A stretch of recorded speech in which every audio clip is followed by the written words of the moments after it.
Ela é sexy, é feminina, e ela fuma erva de cachimbo e faz anéis com fumaça sobre a cabeça dela e... Peraí. Vadia, você não é o Hobbit, é? Não, eu sei que você fuma aquele cachimbo longo ao lado da lareira. Ah, então... Ah, tá, entendi, tá. Como você chama isso? Sim, entendi. Tá bom, eu também te amo. Não é um cachimbo de Hobbit, para a sua informação. É um umidificador oral para impedir que as rugas na boca dela apareçam. Então, haha, seus intolerantes, ha!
Discussing about mundane PZ2 being kinda meh, I briefly talked about the shadow plants in said world, and how I didn't quite like them. But I don't really think I went in a lot of depth there, and I certainly didn't talk about the Cedium shadow plants either, and most of my issues with them in that video were mostly in their relation to being placed in Monday, which I think only really scratches the surface surrounding them. Shadow plants as a series of plants are one I feel aren't in the greatest spot, for a variety of reasons, a lot of which you may already understand if you have played PZ2 or its mods.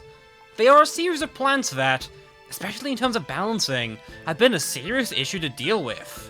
Plants like Dusklar and Shadowpea plants in particular which, functionally, never really get close to being properly balanced, and shadow plants as a whole often really feel like a system to make Dusklubber stronger, instead of a system to make shadow plants a synergetic set of plants. So, instead of complaining, let's try to create our own system instead, because that might marginally be more useful in some capacity.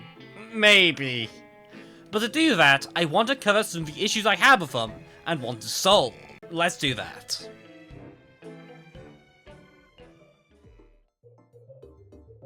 Shadow plants all function around a simple system of shadow power. Moonflower produces shadow power to all plants in a 3x3 area, and all plants in that radius gain a shadow boost for as long as Moonflower remains. It's a simple system, but one that I really feel lends itself to causing problems. Let's start with the biggest one: permanent power. Moonflowers are not especially easy to remove for the zombies, typically being deep into the defense, and being defended by the boosted plants they buff. Sure, them being removed can be catastrophic for the whole defense, and it is a weak link. But that weak link only falls when things are going terribly wrong for you in the first place, and said power has already failed you. And even if it remained, you likely still couldn't win with it. This system of power as a whole also renders most other sources almost useless. Gloomvine, Nocturne, and Concealment to an extent all produce power to plants, but all are so much more ineffective than Moonflower, which is 50 sun to power 8 plants permanently, and serves as a sun producer. One of the best in the game when fully powered, in fact. Meanwhile, all other sources cost more, have lower ranges, have a limited time they're active, or are concealment, which doesn't really do anything in this case. This means that shadow power, inherently, can't be balanced great. All sources of power are inherently terrible except for Moonflower, which is typically infallible, and lacks any significant weakness.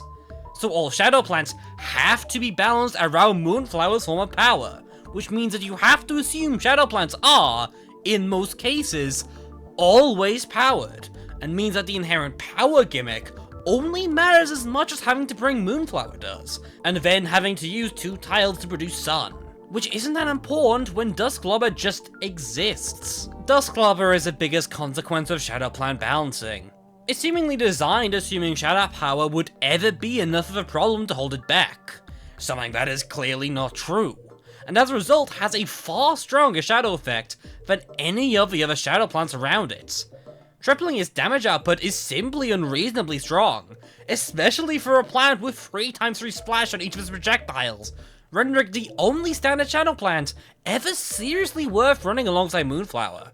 The rest are just not worth it, typically. This overall sets a precedent that Shadow Plants must be as powerful as Dusclober to be worth buffing. You can see this more notably with Viscidian plants. Only Shadow Pea and Dragon Root are worth powering, and both of these plants gain massive boosts when powered. Macadamia Nut and Nocturine are just typically not as strong, as they have either comparatively weak powered forms, or weird effects not usually worth going for over raw damage. Other plants have their own big issues, specifically Nightshade and Shadow Shroom. Nightshade's powered form isn't all too strong, and contradicts a lot with its intended purpose of being in the front. It actually loses a lot of damage by being powered this way, and while the regenerating leaves are nice, it's typically not in a great position to be powered by Moonflower while using its melee attack, which is stronger. Shadow Shroom meanwhile has the absolute worst shadow form in the entire game, being fundamentally worthless with Moonflower in mind, and even at best, being an insanely niche play, requiring several plants to do the same thing as something like Hala or Cherry can do in one slot, typically in a stronger fashion. All of these issues to me are mostly caused by the same main cause, Moonflower and the way it powers plants. It being the strongest renders Shadow Power designated to one playstyle, and it makes balancing Shadow Plants far more difficult, while making their powered state ultimately free to get. And these traits, specifically, cause a lot of problems with Shadow Plants that I don't like. The plants may be conceptually cool, but I feel the real synergy doesn't come out properly due to these flaws, which to me are a bit of a problem. So, with all this in mind, let's make an alternate Shadow system. A system built around a very simple premise. Shadow Power is temporary, and far more expensive to get out on the field. The first plant we should look at with changes is Moonflower. I wanted to push Moonflower to be a more extreme plant here. Its main job in this rework is to produce power, and while it can produce sun, its main job will always be to provide power. Specifically, I ended up giving it 15 seconds of power every 40 seconds, to everything in a 3x3 area. In total, one Moonflower provides 37.5% shadow power uptime, with a 175 sun cost, but also can scale its sun infinitely as more shadow plants surround it. This is a massive nerf of Moonflower overall, which does allow other power sources to be viable and interesting. Concealment no longer provides mint boost effects to plants. Instead, it functions as an instant power generator. It provides 25 seconds total shadow power, and can be placed every 40 seconds, costing 75 sun, ending up being quite cost effective. It can also be placed on top of other plants, and serves more as a traditional buffer. Its job here is to provide an alternate power source that works nicely with plants that don't like Moonflower's power. Finally, is a permanent power option, Gloomvine. Gloomvine is expensive and no longer does real damage, instead doing a light stun in a 3x3 area around it when it attacks. For 125 sun, you can permanently boost a shadow plant, and make it slightly harder to remove. This is the only real way to permanently boost a shadow plant, but it is both expensive and not effective for all shadow plants. These three plants are the core of the shadow plant rework system I devised, all of which serve as options to allow different shadow plants to pull off their effects safely and effectively. Of course, the other plants have received similar changes, so we should talk through those as well. Nightshade has been reworked to cost a little more sun, but deals triple the damage. When powered, it now has limited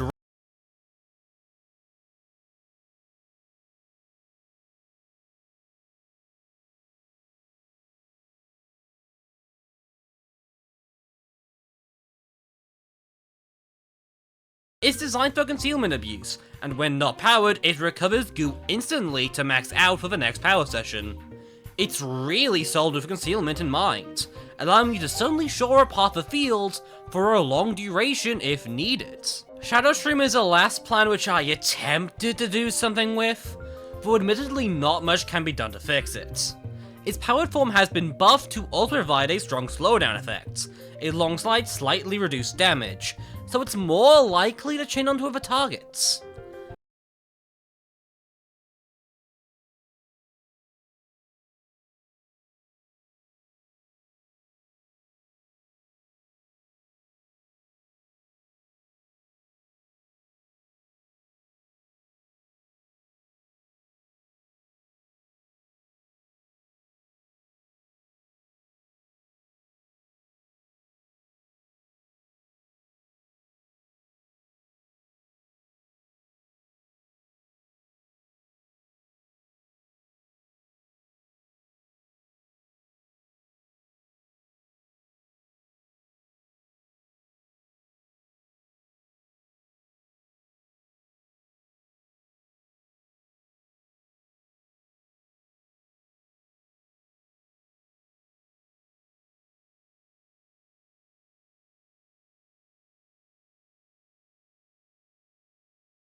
It's not enough to make the Shadow form good, but it gives us some additional utility with concealment. And Shadow Stream has a role in some Shadow decks as a good counter to zombies like Newspaper. There are a few plans dot here that I want to also talk about, before we head on to the conclusive discussion of how the system as a whole plays. Firstly, Grimrose. I haven't removed it outright, but I consider it outside the system, mostly for a few technical issues. Firstly, the way the power system works is a single pulse Moonflower provides every 40 seconds. It's not a constant effect for 15 seconds, which means Grimrose would need to be placed as Moonflower is about to activate in order to get the effect at all. Aside of Moonflower, I find the idea of an insta that needs another insta-like effect to activate kinda redundant, and it doesn't provide an extremely powerful effect, just as likely to run out of power halfway than it is to get the full series of attacks off. Next, Dragon Brute is absent. This is partially because it's not in the version I was modding, but also I have too many issues with this plan to just add into a project like this.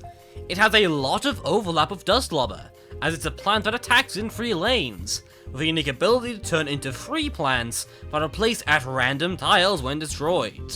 Dragon Brute is a mess of a plant, though I feel you could do something with making the smaller heads limited range, and making them ground plants like Spikeweed is. We shall not find out today, at any rate. Finally, Nocturne, which is technically not absent. For some reason, due to either P-Vine or Nocturne, a core piece of code changed where for some reason, plant buffs would pulse out buffs when any plant is placed, anywhere on the field. Regardless, I ended up turning the role he would have played into concealment, which was originally going to be board wide. I figured having a plan to perform the role Nocturne was going to was more important than concealment's original. Now that these changes are listed, let's move on to a more interesting aspect. How these actually play, what these changes end up fixing, and the issues remaining with them. Firstly, I have a final.ob in my Discord server, if you so wish to play with these changes and come to your own conclusions. It's not necessary, but it will help you understand what I am saying here a bit better. The main thing that I succeeded at is adding more nuance to how shadow plants work. It's not uncommon for multiple power sources to be able to stack together in the same deck, and you definitely have to make use of a burst of power when you can.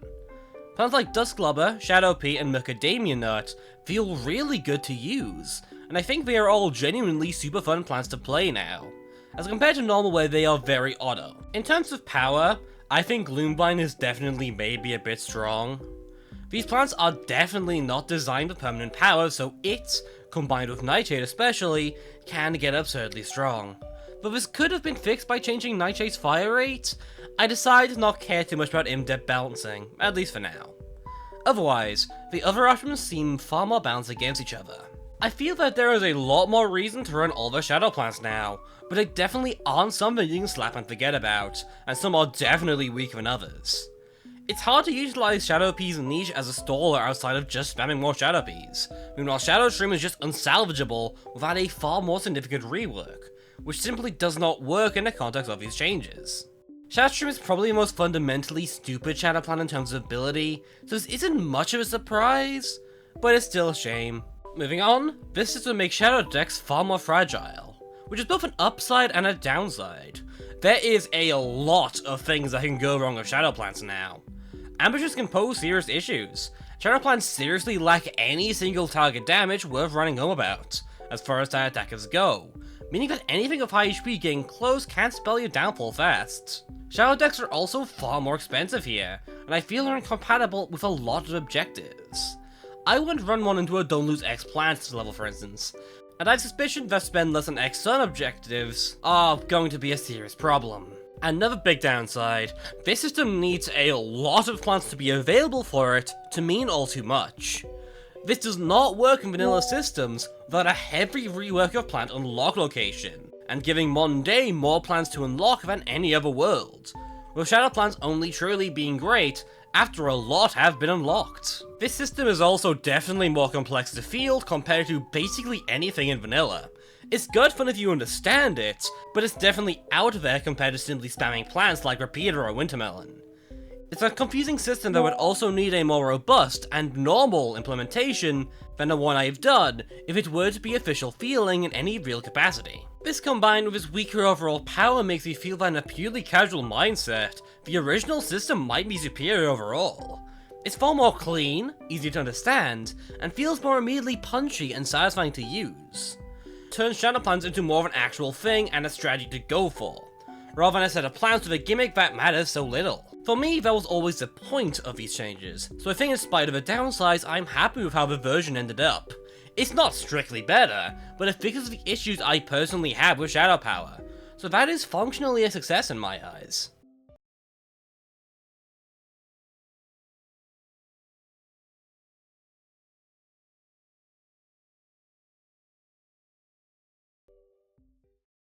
What, did you think I was superior to the game developers and knew better?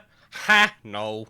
My opinion and thoughts are not inherently superior to anyone else's, and to be real here, whoever designed the original Shadow Power system likely has more experience than I do in the field. There are plenty of reasons why the Shadow system isn't the way I made it, and while it is cool this way, I think the system being more complex is to its own downfall on a larger scale. Still, on a smaller scale for people like me, who prefer the more technical aspects of our strategy games, I like it. And you may like it too. Or you may not. That's why decisions are decisions, eh? Yes, it's a whole elaborate way to go, no, just because I prefer something doesn't make it better in other ways. But I think this is honestly a very important lesson on the nature of mods in general. PZ2 mods typically are not straight improvements on a system. They are alternate takes, made for specific people. Even PZ2 Reflourished, a mod so similar to vanilla you could often use its fudge interchangeably with vanillas, still has different takes on some elements of PZ2. How it paces content, even how they approach things like expansions in general, for instance. That's kinda how most design is. There's always an alternate way to do something. The final choice of what precisely you want to do is ultimately down to which elements you consider more important to concepts. If PopCap wanted Shadow Plants to be a more complex system, then it'd have made them more complex. I think it's easy to lose sight of the fact that things typically are the way they are for reasons we don't immediately know or notice. Such as me having to end the video here, that might be somewhat obvious by the circumstances. This has been a fun video, and honestly, I wouldn't be against making more videos like this in the future. So let me know if you'd be interested in me going over things in PZ2 to improve them, like I did here. Regardless, this has been Creeps, and have a good one.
Fala galera, tudo bem? Na semana passada o Mbappé anunciou oficialmente a sua despedida do PSG, né? Já era algo que já se sabia há bastante tempo. Existe uma grande expectativa de que ele assine em breve com o Real Madrid. Então, se não for isso, o próximo passo vai ser uma grande surpresa para o mundo inteiro, né? Já que já se fala disso há bastante tempo, do Mbappé deixando o PSG em fim de contrato e assinando com o Real Madrid. É claro que vai ter Euro nesse período, não dá para saber exatamente quando vai ser esse anúncio, e se não for o Real Madrid o destino vai ser um choque mundial, mas já dá pra gente começar a falar alguns aspectos. Não entrar especificamente na questão do encaixe dele no time, porque isso eu vou esperar mais pra frente pra falar, quando realmente tiver um anúncio específico, né, mais oficial.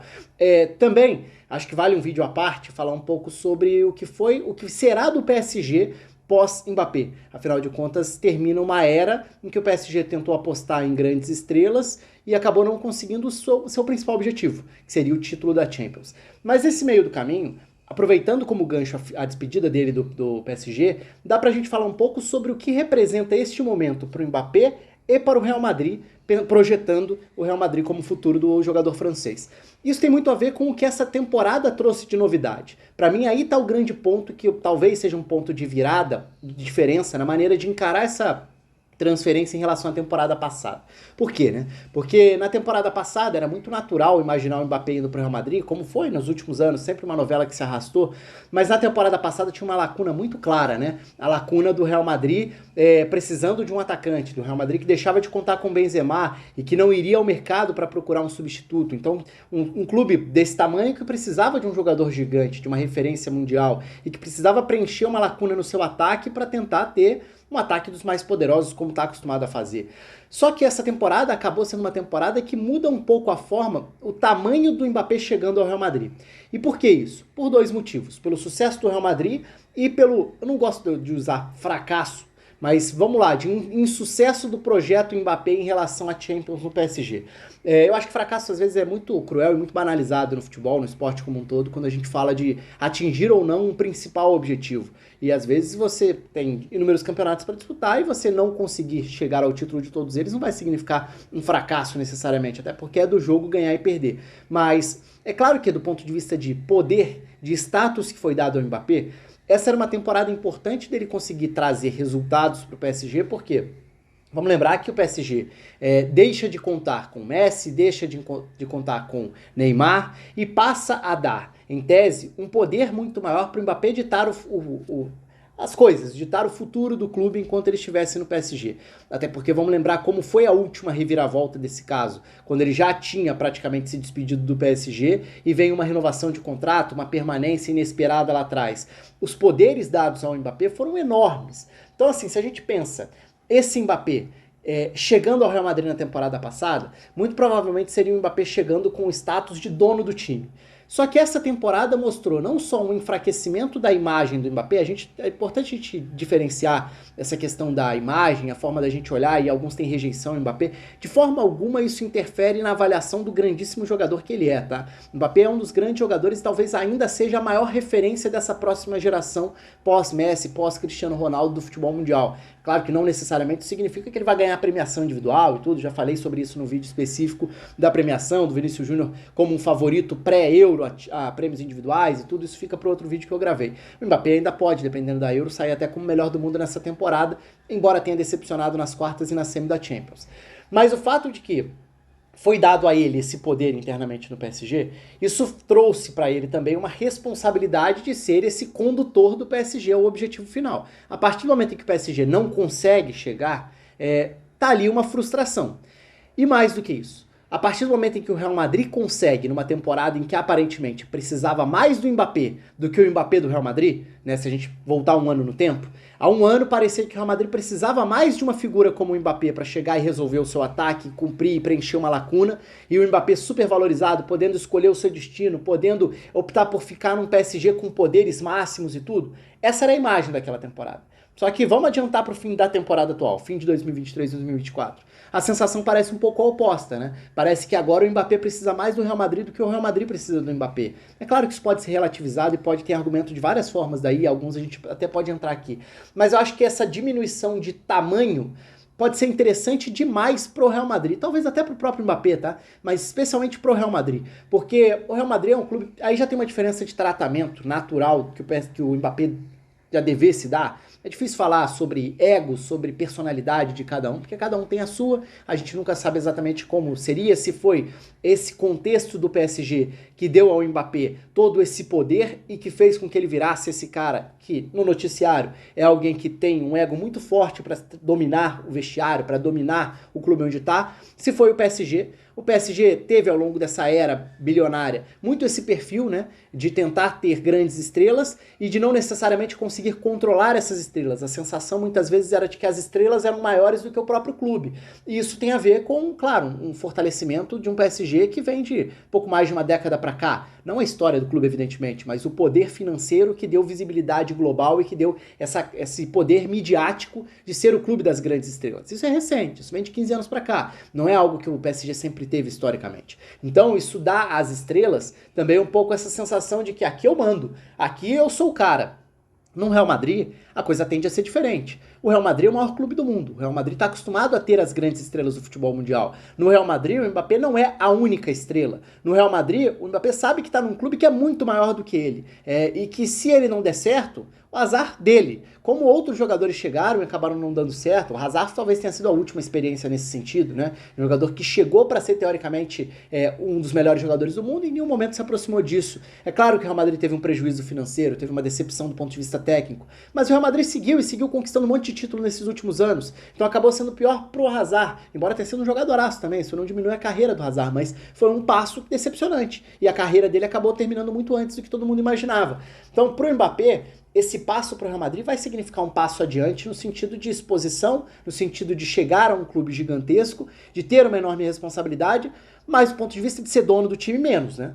E agora, mais ainda, porque, de novo, essa temporada não só mostrou uma certa autossuficiência de um Real Madrid mesmo sem essa figura do ataque, como projetou Vinícius Júnior, como projetou Jude Bellingham. Não tô falando que foram jogadores que surgiram agora, evidentemente que não, né? O Vinícius Júnior vem de temporadas muito boas, mas essa talvez seja a temporada em que, até por ser a temporada que marca uma saída de um Benzema, que ficou de vez nítida, a sensação de que o dono do ataque é o Vinícius Júnior e que ele correspondeu e jogou bola para isso, essa imagem agora é de que o Mbappé chega para ser mais um, no bom sentido, não estou menosprezando não, mais um num time repleto de estrelas, e de estrelas jovens, e de jogadores que podem dominar o futebol mundial por mais uma década, que é o perfil das contratações do Real Madrid nesses últimos anos. Então ele chegar num clube que tem Vinícius, que tem Bellingham e que vai ter muito provavelmente Mbappé, a gente está falando aí de três dos maiores jogadores dessa próxima geração, dessa atual geração, em termos de capacidade individual, de potencial para ganhar prêmios individuais, de capacidade para decidir jogos e de jogadores que podem brilhar dentro de um clube que leva isso a um nível, potencializa demais, como é o Real Madrid nas últimas décadas. Então, assim, acho que a coisa mudou muito, né? O Mbappé de um ano atrás talvez fosse o cara para chegar e para talvez se sentir muito grande no elenco, meio que o clube precisa de mim, aqui eu posso ser o grandão, o maioral. Agora talvez tenha mudado um pouco. Talvez ele chegue para ser um cara que pode contribuir muito, pode ser o melhor jogador do time, porque aí vai depender de desempenho e essa avaliação vai de semana após semana, e ninguém discute a capacidade que ele tem, o protagonismo que ele já fez em pouco tempo de carreira, ainda é um jogador jovem, então a gente ainda tá falando de um cara que tem muitos anos de carreira em altíssimo nível, e talvez seja interessante até para ele aceitar um pouco essa posição de mais um, porque mais um no elenco galáctico não é necessariamente algo ruim, e talvez tire dele até um pouco esse holofote exagerado, que dá pra ele uma certa rejeição em alguns momentos, que torna o Mbappé um personagem, em alguns momentos, um pouco antipático. E talvez tê-lo junto com Vinícius, com Bellingham, entre outros, eu tô citando esses dois várias vezes porque são os grandes expoentes do Real Madrid atualmente, em termos de capacidade de projeção, de jogadores mais badalados do futebol mundial. Talvez se você pensar num trio, e aí como vai jogar em campo é outra história, mas você pensar nesse trio como o trio que pode levar o Real Madrid por muito tempo, talvez seja bom para todo mundo, porque eles dividem protagonismo, mas eles dividem responsabilidade, e eles se ajudam, e eles podem ser dentro de campo jogadores que podem contribuir para que um seja, não só que um seja melhor que o outro, mas que todos joguem melhor juntos. E aí eu acho que tá um grande ponto positivo pro Real Madrid. Então essa espera de um ano, ela poderia ter sido muito pesada para o Real Madrid. Se a temporada tivesse sido muito ruim, ficaria ainda mais exposta essa lacuna, esse buraco de um elenco que não estava completo para essa temporada. Mas o desempenho dessa temporada, e aí tem muito a ver com a capacidade do Ancelotti de achar soluções, de fazer adaptações. Essa temporada eu acho que amenizou um pouco a coisa. Alguns até falam, será que o Real Madrid precisa do Mbappé mesmo depois dessa temporada?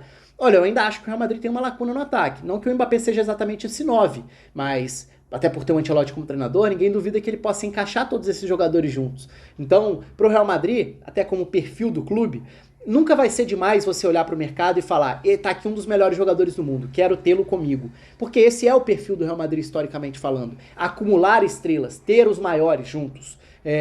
Então, pro Real Madrid, eu acho que continua fazendo total sentido. Até porque a gente não pode se iludir achando que essa temporada, 23-24, com ou sem título de Champions, já que eu tô gravando esse vídeo antes da final, essa temporada é também a resposta de todos os problemas. Do tipo, nem precisa mais dele, porque o problema tá solucionado, tá tudo perfeito.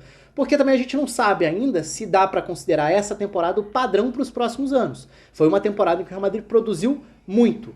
Mas isso não apaga o fato de que o elenco tem alguns problemas, de que o elenco tem algumas carências e talvez a maior delas seja no comando do ataque, seja mais um atacante, seja mais um jogador. E ter mais um cara para distribuir esses gols pode ser muito positivo. Então fica uma enorme expectativa para esses próximos passos, muito provavelmente a confirmação do Mbappé no Real Madrid virá nessas próximas semanas, ou meses, enfim. Mas eu tenho a sensação de que o jogo virou, no sentido de que a coisa mudou muito de lugar em termos de status de cada um dos envolvidos. Há um ano o Mbappé era o cara que podia escolher o que ele quisesse para chegar com poder total e que chegaria como o grande nome do Real Madrid.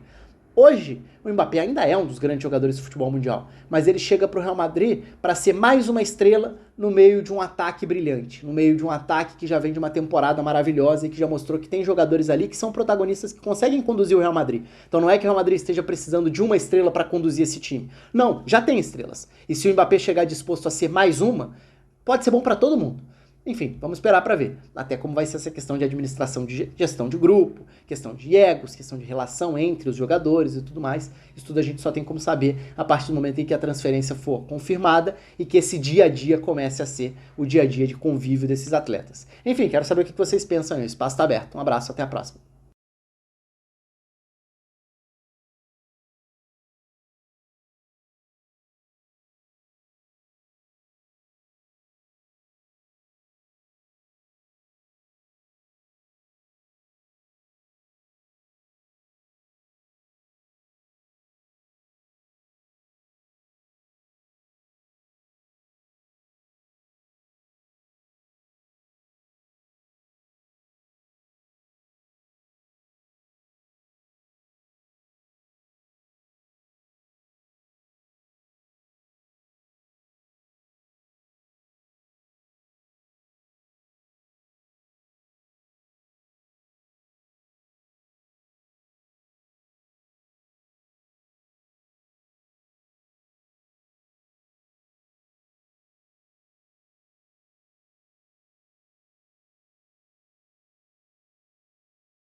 Fala moçada, beleza? Ó, Polêmicas Vazias na área, convidando você a tentar entender comigo aqui o que quis a produção, tá? Eu confesso que eu não sei do que se trata esse Polêmicas Vazias. Aí se você quiser dar um like, dar um dislike, tá valendo. Reagir de alguma forma, né? Não seja uma pessoa apática na sua vida. Gostou? Comenta. Não gostou? Destile seu ódio aqui, um likezinho, um dislike, não tem problema nenhum. Beleza? O tema hoje é: existe jogador ajudado pela arbitragem e perseguido pela arbitragem? Teríamos alguns exemplos? Quem seriam eles? Seguinte, parar rapidinho aqui para um polêmica aleatória e eu volto para responder no final do programa. Gol ou assistência? Parece uma resposta óbvia, mas será? Daqui a pouco eu volto. Tem ou não tem ajuda da arbitragem para proteger alguns jogadores ou para marcar outros? Aí, bicho, pra chegar nessa conclusão aqui, sem querer personificar no debate, eu sei que aqui a produção maldosamente botou as imagens de Gabigol, Felipe Melo e Endrick, sugerindo que alguns aqui podem ser perseguidos e outros podem ser protegidos. Isso existe? Não existe? Na regra, em teoria, não deveria. Na prática, é claro que existe, porque os árbitros são influenciados por fatores externos, e isso é humano. Aí você vai dar o chilique e falar, mas não deveria, mas não sei o que. Aí, meu amigo, se você quiser ser mais realista que o rei, o problema é seu. E aí, o que o Polêmicas Vazias faz? Vai atrás de informação. E aí, durmam com essa. Eu li alguns artigos, todos quase, da psicologia ou da educação física, que tentam entender o comportamento dos árbitros nos últimos 20 anos. E aí você tem o VAR entrando na história, que muda completamente a avaliação do árbitro hoje e tal. Mas, no geral, a gente vai tentar aqui pegar um modelo do que influenciou na arbitragem e se o comportamento do jogador está no meio. Eu me deparei com uma dissertação de mestrado em psicologia lá da UFMG, ou seja, da Universidade Federal de Minas Gerais, de 2017, de autoria da Alessandra Carla Peixoto Monteiro, que hoje é mestre em psicologia, e ela estava analisando o comportamento, o que permeia o comportamento, qual é o perfil do árbitro brasileiro. Isso é... Cara, o artigo é fantástico, tem mais de 100 páginas, eu devo ter lido umas 60, mais ou menos, mas não dá para ler as 100, né? O plano de trabalho de uma equipe de arbitragem é elaborada antes de cada partida, obviamente, e tem como base os integrantes da mesma, ou seja, quem trabalhou junto, quem não trabalhou junto, porra, a gente já fez quantos jogos juntos, tal, como é que vai ser, como é que não vai, e os participantes do jogo, o tipo de jogo de cada equipe, as estratégias de cada equipe e características dos jogadores. E aí tem um ponto que eu não sei se você sabe, que chama scout. O scout é como se fosse um raio-x, que normalmente os times fazem dos seus próprios jogadores e dos jogadores adversários. E os times começaram a fazer scout dos árbitros, para entender como é que cada árbitro apita, esse deixa o jogo rolar, não deixa, ele dá muita falta, não dá muito pênalti, não dá. Mas tem um elemento novo nos últimos 4 ou 5 anos, que é, os árbitros também fazem os seus scouts. Então não pense você que o árbitro entra no jogo, tipo, sem saber de nada. Existe uma, entre aspas, poluição, que pode ser positiva ou negativa, que faz o árbitro saber em que terreno ele tá pisando. Então ele sabe se a equipe X ela é muito intensa ou pouco intensa, troca muito passe ou não troca, joga com marcação alta ou não joga, se faz as tais faltas táticas ou não faz, e as características dos jogadores. Então é óbvio que tem muito fator que influencia o árbitro aqui, incluindo a característica, o comportamento dos jogadores. Eles sabem se um jogador força ou não muita falta, se ele já sofre ou não muita falta, se ele simula ou não simula, e o cara vai monitorar, porque, de novo, eu já ouvi isso de alguns árbitros, inclusive de um lá no antigo Esporte Interativo, que a gente ouviu uma palestra, de que o árbitro apita primeiro para si e depois para o jogo. E aí você pode ficar muito chocado com essa frase, mas primeiro ele vai gerir o jogo para tentar não ter problema para ele, depois para nós. E aí você pode não concordar, mas as coisas são como são, né? A realidade, ela é esta. Outro artigo, esse de 2012, é um pouco mais antigo, então é uma fase bem pré-VAR, mas estava lá na Universidade do Futebol, que é fantástico. Fatores que podem interferir na tomada de decisão do árbitro. É um artigo escrito em conjunto pelo Alberto Inácio de Souza, que pertence ao Departamento de Educação Física da Universidade Estadual de Ponta Grossa, e o Mário César Oliveira, que é da Universidade de São Paulo e do Centro de Estudos em Medicina da Atividade Física e do Esporte. E aí eles também foram baseados em estudos que tem nos Estados Unidos, na Alemanha, na Inglaterra, assim, tem muita bibliografia. Esse artigo é um artigo também longo, longo, muito longo e com muita referência legal. E assim, você começa a passear lá, aí tu vai para um artigo lá na Alemanha, aí daqui a pouco tu vem para um na Inglaterra, é legal. E aí você vai vendo que a coisa ela é padrão, os árbitros são influenciados, ponto. E aí quais são os principais pontos que influenciam a arbitragem? Pelo menos nesse estudo mostra o barulho da torcida. O barulho da torcida influencia e como é que eles chegam a essa conclusão? Eles pegaram decisões dos árbitros na casa do time X com a torcida interferindo e depois mostraram aquelas mesmas decisões para árbitros sem som, com o jogo no mudo. A decisão dos caras era completamente diferente. Ou testando fazer árbitro sem ouvir o barulho da torcida e ouvindo o barulho da torcida. E é diferente, influencia. Tanto que existe o percentual de mais faltas marcadas para os times da casa, mais pênaltis para os times da casa. Você acaba, às vezes, quando o time da casa tá perdendo, dando mais acréscimo no segundo tempo. E aí você pensa, putz, é um bando de escroto, é um bando de não sei o quê. Cara, são coisas humanas. E aí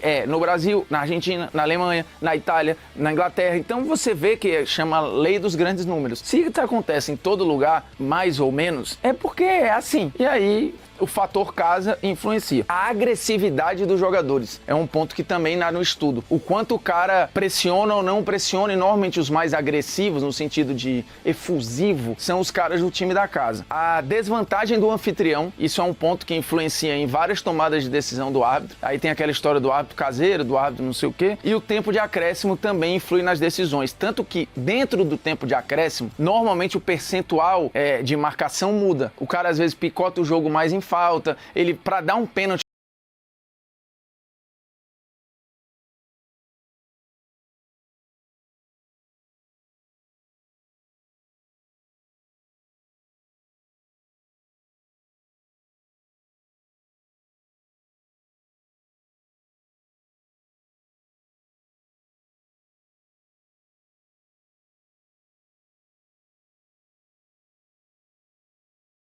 no acréscimo tem que ser muito pênalti. E de novo, a avaliação pré-VAR é uma, pós-VAR ela é outra, porque o VAR ele vai escancarar coisas na tua cara que não vai ter como brigar. E aí vamos levar os exemplos para a prática, aproveitando que temos aqui Felipe Melo. Eu peguei aqui o Brasileirão de 2022, por exemplo. Por que eu peguei o de 2022? Porque era o Brasileirão que o Fernandinho tava voltando pro futebol brasileiro. E o Fernandinho é o quê? Um cara gente boa, com uma história gigantesca no futebol europeu, ele chega aqui com grife e um cara ali low profile. Fernandinho no Brasileirão 2022, ele teve uma média de 2 faltas por jogo. A média, ok.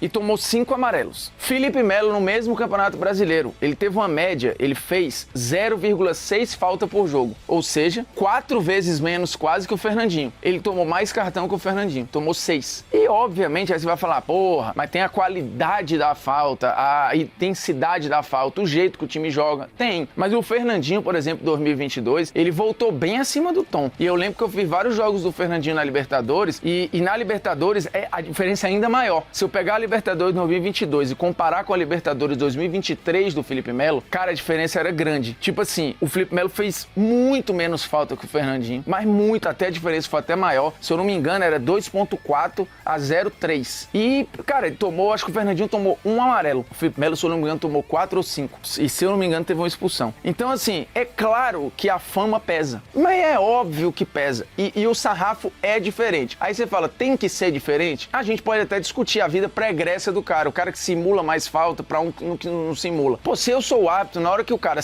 que tem fama de simular sofre uma falta, eu vou titubear, pô. E se é um cara mais... porque dificilmente cai, que tipo o Messi. O Messi é um cara que ele tenta ficar em pé toda hora. Porra, pra dar uma falta nele é mais fácil, né? Porque, cara, se ele caiu, é porque é falta mesmo. É muito difícil, você não... Então, é óbvio que influencia. E aí eu vou pegar um outro exemplo aqui, que tem a ver com as histórias. O Neymar, entre 2017 e 2023, segundo o levantamento do SofaScore, foi o jogador que mais sofreu falta no mundo. Ele sofreu 893 faltas entre 2017 e 2023. O segundo nessa lista é o Dudu, do Palmeiras. E guarde essa informação que vai ser importante já já. Nesse mesmo período, o Neymar não é o jogador que mais sofreu pênalti, por exemplo. Deveria, né? Você é o cara que mais sofreu falta, assim, disparado. Mas não é. Tem muita gente gente na frente dele aí. Inclusive, pegando as grandes ligas, tinha Rashford, que é considerado um cara gente boa, né? O cara trabalho social, não sei o quê. E outros, Mahrez e outros jogadores. E aí você acha que o Neymar, eu tenho absoluta certeza, é óbvio que o VAR muda um pouco a percepção de novo. Mas, meu irmão, o Neymar é muito mais agudo que todos esses caras aí. E normal também que tenha levado mais falta. Se bobear era pra ter levado até mais, né? 1000 aqui, levou 893. Mas guarde essa informação. O Messi é o quinto na lista aí. O Messi é o quinto, certo? E aí você vê, os dois sofreram muitas faltas, né? O Messi sofreu 700 e cacetada, o Neymar 800 e tanto. Só o Neymar tem fama de caicai. O Messi não tem. E estão entre os 5 que mais sofreram faltas. Então, essa percepção vai pra poluição. Por que eu falei do Dudu? No futebol brasileiro, teve um estudo que saiu esse ano, e aí eu não lembro se foi do SofaScore ou não, mais pênaltis sofridos desde 2015. O primeiro é Marinho. Gente boa, né? O Marinho não tem fama de ser chato, gente boa. Arrascaeta, Gilberto, que jogou no Bahia, no São Paulo e tal. Alisson, hoje no São Paulo. E Dudu. O Dudu é o quinto da lista, mas ele foi o segundo no mundo que mais sofreu falta. E no Brasil foi disparadamente o que mais sofreu falta. Mas não foi o que mais sofreu pênalti. É discrepante, né? Porque talvez, por ser um jogador mais... Às vezes é explosivo, né? E o árbitro, talvez ele deixe mais seguir. Um cara como o Arrascaeta, por exemplo, gente boa, que não fala nada, mal reclama da arbitragem, não fala com ninguém. Se caiu dentro da área, é porque foi. Aí o árbitro vai dar. Porque, desculpa, essa lista aqui, Marinho, Arrasca, Gilberto, Alisson, os 4 primeiros aqui, caras, absolutamente... O Marinho talvez seja o mais... O Gilberto também reclama um pouquinho, mas o Dudu é o que foge um pouco do padrão, se a gente for pegar o perfil aí. O Hulk, que é muito mala com a arbitragem, né? Ele, se eu não me engano, é o 10º da lista, o 11º e tal. E o Hulk toma muito amarelo por ser um cara que reclama muito da arbitragem e tal. E naturalmente, cara, se toda hora ele pede falta, toda hora, o tempo todo, o árbitro, cara, não tem ser humano que aguente, pô. O cara vai dar uma segurada. O Gabigol é um que, assim, não é que ele simule, mas ele reclama muito da arbitragem. E o cara entra no campo sabendo que o Gabigol é um cara que vai buzinar, que vai perturbar, que vai provocar. Então, cara, o árbitro, às vezes, existe uma orientação até interna de algo quase educativo. Fala, meu irmão, segura ele aí, deixa ele endoidar, mas não dá. Porque, cara, o árbitro também tem esse papel, ele precisa tentar controlar ali, se deixar o jogador engole, velho. E no Brasil, então é óbvio que existe não o perseguido, mas o rotulado e o protegido, o que fica numa redoma. Por exemplo, o Endrick. O Endrick, ele tem entrado com alguma força desproporcional em algumas jogadas. O Endrick é muito forte, ele é muito novo, ele é muito rápido. Então, assim, por enquanto, o Endrick, ele tem chegado atrasado em algumas bolas e tal, e ele tem dado entradas algumas duras. E não é por maldade, é por contexto. E a arbitragem tem, não é que relativizado, mas eu acho que tá tentando moldar e educar. E eu, na boa, não acho que seja de todo um errado. Eu lembro que isso aconteceu em algum momento com o Kaká, no início da carreira, que chegava, às vezes, um pouquinho acima, na vontade ali e tal. Lá atrás, nos anos 90, o Sávio era o jogador no Brasil que mais sofria falta. E a arbitragem, entre aspas, assim, ela tentava proteger um pouco o Sávio, porque, meu irmão, ele ia se estourar. Se você não marca determinadas faltas e tal, e passa esse recado pra galera, e ainda falando de uma época que não tinha VAR, que tudo era muito mais... Putz, a porradaria comia solta, assim, de novo. Eu falei aqui, teve jogo Flamengo e Vasco, teve 90 faltas, pô. Mais de 90 faltas. Mostrei o print,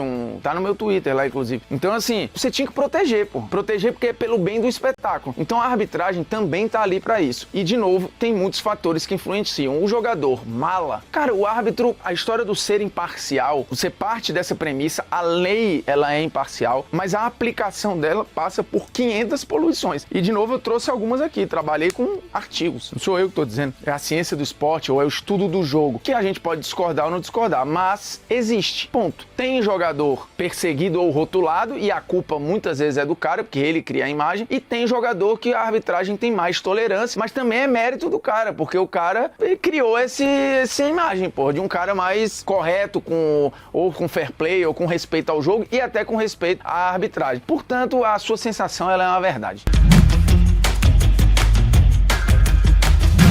E seguinte, antes de acabar o programa, o polêmica aleatória é gol ou assistência, né? Aí, meu irmão, assim, eu sou um cara muito assistência, né? Adoro assistência, acho que o passe é o fundamento básico do jogo, é o que faz a bola andar, é o que faz o jogo correr e é a grande revolução do futebol. Porque se você pegar lá o futebol inglês, quando foi inventado por os gringos, era porradão direto, tanto que jogava 1-1-8, né?